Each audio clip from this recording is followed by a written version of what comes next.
doing, Kathy? We are visiting the Foxfire Museum in Clayton, Georgia. And I've known about the Foxfire book since the 1970s. Teachers started it in the late 1960s to get high school kids to write. And he sent them out into Appalachian, Georgia to interview family and friends on how they did simple things like get the hair off a hog, or Butcher chickens, or cut wood, or make furniture, or baskets. And then they put all their news articles that the kids wrote into a series of books. I think there's 12 books. Okay, so I'm excited. We're going to go see the museum. The Foxfire Museum is located just outside of Clayton, Georgia, which is about an hour south of Cherokee, North Carolina. There is a small admission fee, but it certainly is not a burdensome amount. We hope you take the time to come visit the museum. We love it. Robert D. Murray was a high school teacher in Clayton, Georgia. It had the inspiration and the courage to initiate a writing program for his high school students that turned out to be the Foxfire books, and ultimately his legacy, the Foxfire Museum. It's pretty clear that this innovative educator had a lasting influence upon his students, which is a measure of success for any educator. This sign gives a brief explanation of what Foxfire is and why it exists. Back in 1966, local high school students, as part of a class project, went into their communities to learn more about the roots of their culture. They gathered stories from their relatives and neighbors about the traditions of the Southern Appalachia. Using these interviews, the students created a magazine. They called it Foxfire, after the glow-in-the-dark fungus found in the mountain. Today, the Foxfire magazine is still produced by a new generation of high school students, preserving the traditions of the region. After the success of the early magazine, Foxfire students compiled articles into the first Foxfire book, published in 1972. Since then, Foxfire has sold over 9 million books worldwide. These books focus on the trades, crafts, and daily life of Southern Appalachia. In 1974, Foxfire used the royalties from the book to buy the property on which you now stand. Historical buildings in need of preservation were relocated here by students. Today, there are more than 20 log structures serving as museum exhibits, artist studios, and classrooms. The museum continues to offer opportunities to high school, college students, craftspeople, and the public to advance the mission of preserving Appalachian culture. Well, let's go take a look at the Foxfire Museum. As you can see, we got a little bit of climbing to do.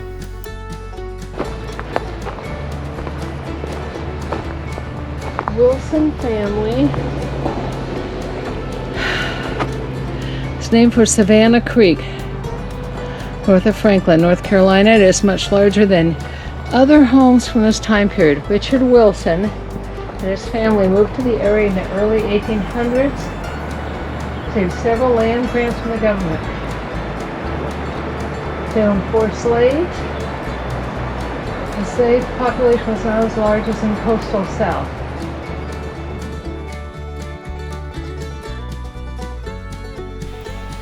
As you can see, once you get inside the cabin, it's got a lot of the furniture and the artifacts that a large cabin like this might have, including that loom, which would have been a real treasure to have back in those times.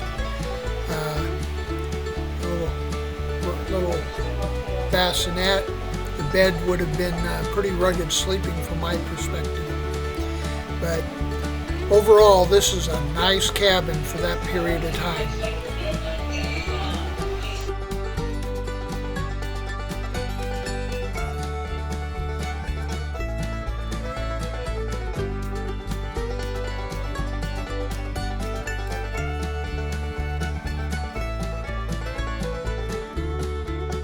We know that the people of Appalachia relied very heavily upon hogs for one of their food supplies. This is a hog scalder, where they used to clean the hair off the pigs before butchering. As you can see, they'd get a big fire going underneath that cauldron of hot water and then immediately pour scalding water on the hogs to remove the hair. This is a pretty fancy setup. Not all the homesteads would have something like this. This guy was pretty affluent for his time. The next cabin that we're going to visit has been converted into a woodworking shop, and it's a great display of some of the tools that were used on the frontier. I'm assuming that on the top shelf over here is a whole collection of levels. Those are levels, yeah. Wow. Oh yeah, we got They themselves. got some great old tools in here. Fabulous tools.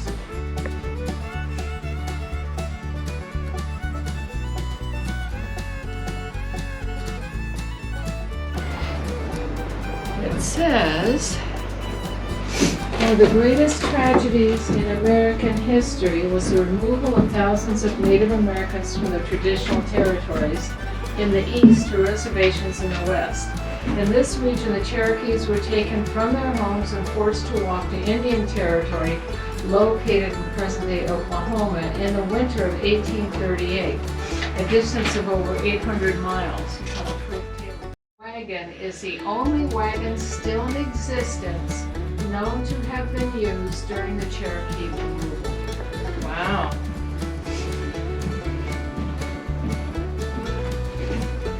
Wow, this is the only one still in existence. Owned by a member of the Georgia militia, Green Daves, the wagon was used to transport Cherokee and their belongings from their homes to intermittent camps or forts where they were held until the march west began. Inside the wagon is panel with just 500 of the 4,000 plus individuals who perished on the Trail of Tears. All persons listed were Cherokee, although some of them may be listed by their non-Cherokee name.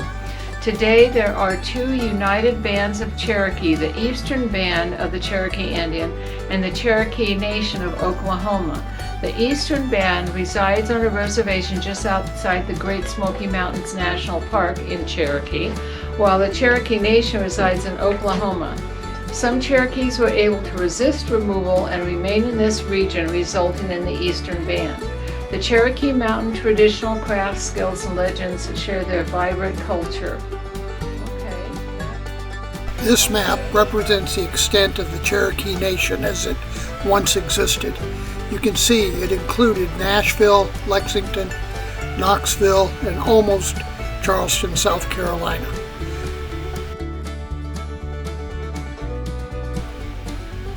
As you can guess, there are a lot of other buildings here that we could show you, but it's not our intent to give you the entire guided tour. This is a great place for you to come and explore and visit yourself and learn about the Southern Appalachian culture. So we're just going to give you a quick peek at each of the other buildings and leave it at that.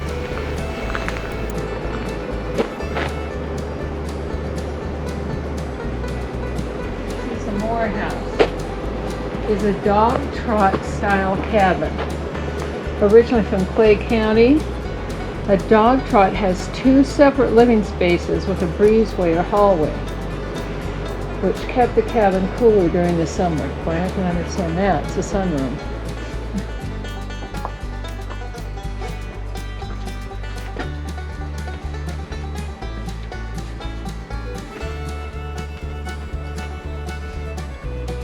Oak.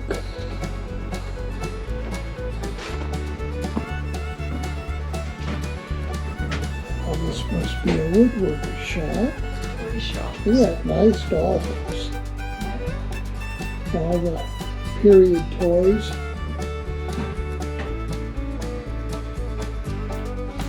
Okay.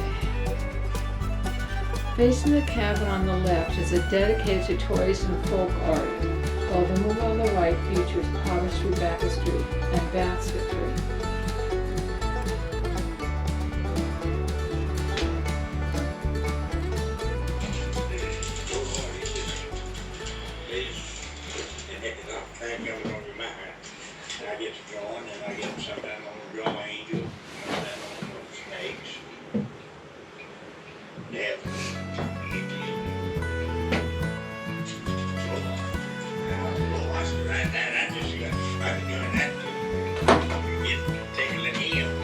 this guy here made that. It's a really Yeah, good. me and him all the time. We used to go get your antique sale. We used to have antique sale. Or that clock is sure something with the twigs embedded, isn't it? We'd all the time going over one another, pulling joke. He used to be a preacher himself, and me and him thought their Bibles together. And he told that. I didn't send that down. I'll fix you for it. Did he whistle? That's good, he What Is this your cousin now? Yeah, he is about one of my mother's 60. Let's see. he just looked. I see him every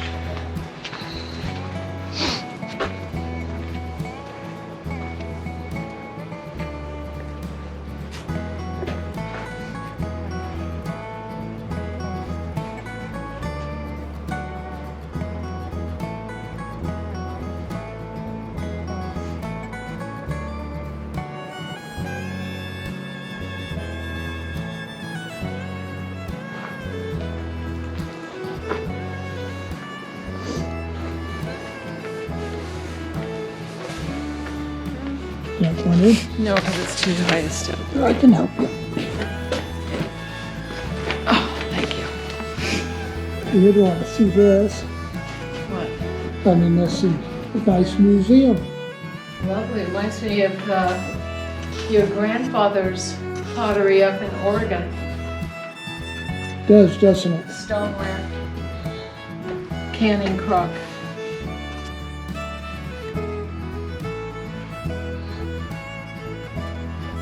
They sound pretty good sized.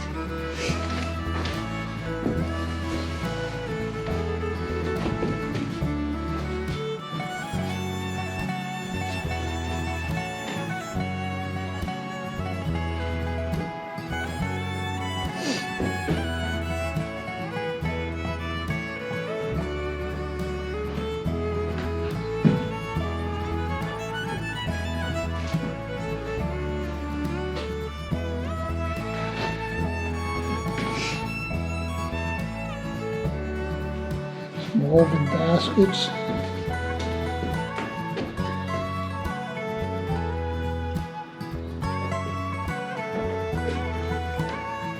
Interesting baskets that lined in bark. Yeah, that's lined with bark.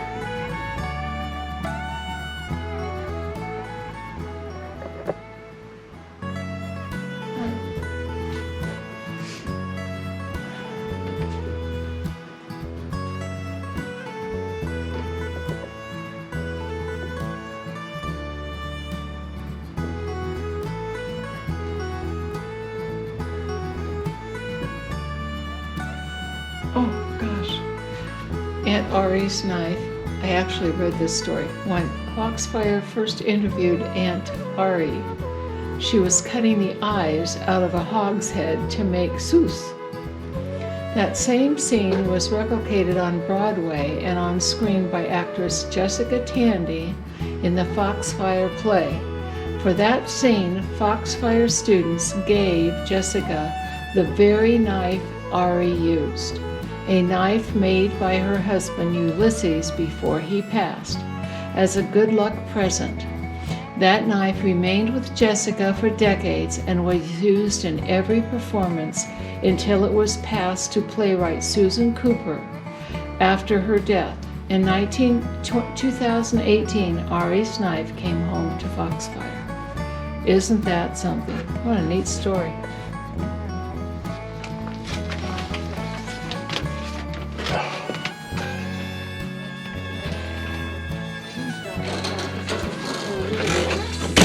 Oops, they did the same thing. Yeah, I took away from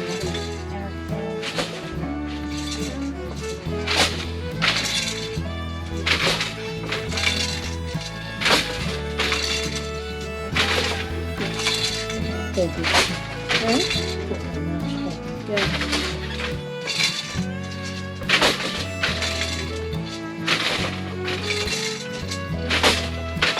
Fall asleep.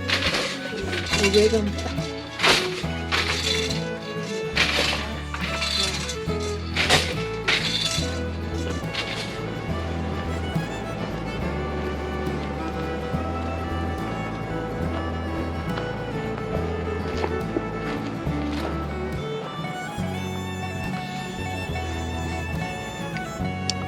Wow. Wood pegs. And look at that, the one closest to it. The scroll looks like it's all one continuous piece. The dulcimers and some Banjos. looks like Old banjos, fiddles.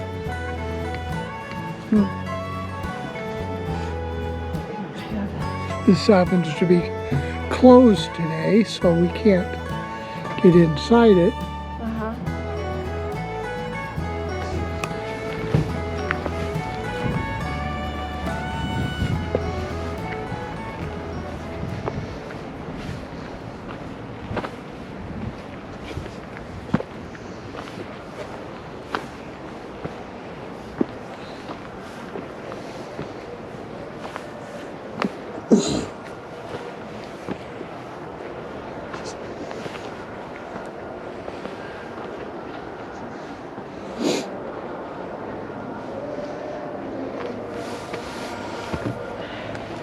You want help?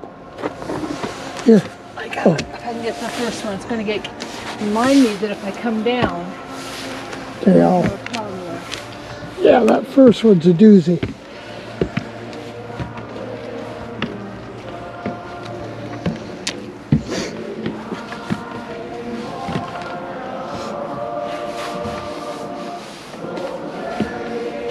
Oh my God, there's no way I could have walked all the way up here.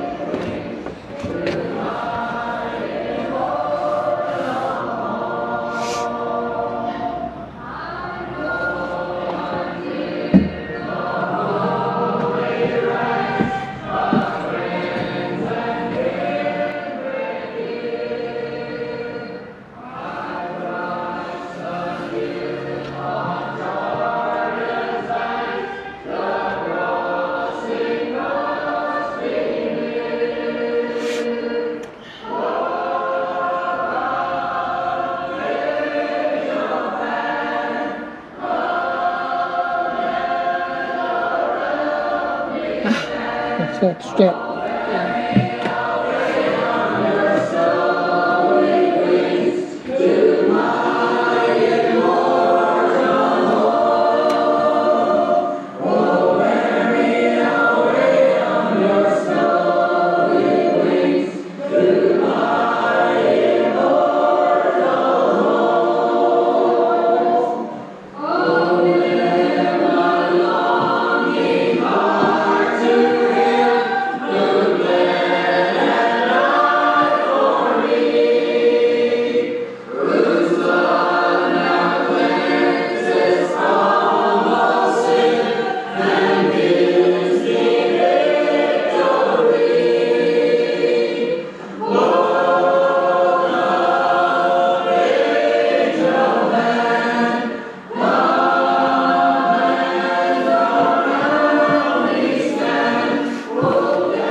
That's a coffin in the corner.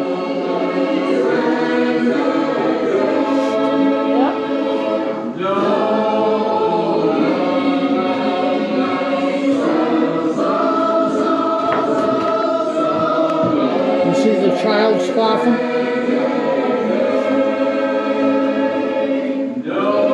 Yeah, I saw that in one of the movies I saw.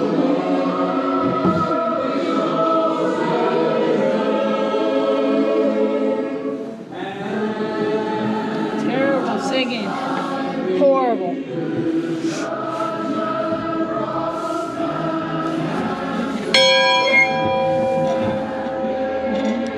That's okay, you're allowed to ring the bell. We want a picture of her breaking a rule. We have a picture of Grandma breaking a rule. Ring it. And the side says, It's not an artifact, it's an old rope. It's not an antique. just a minute.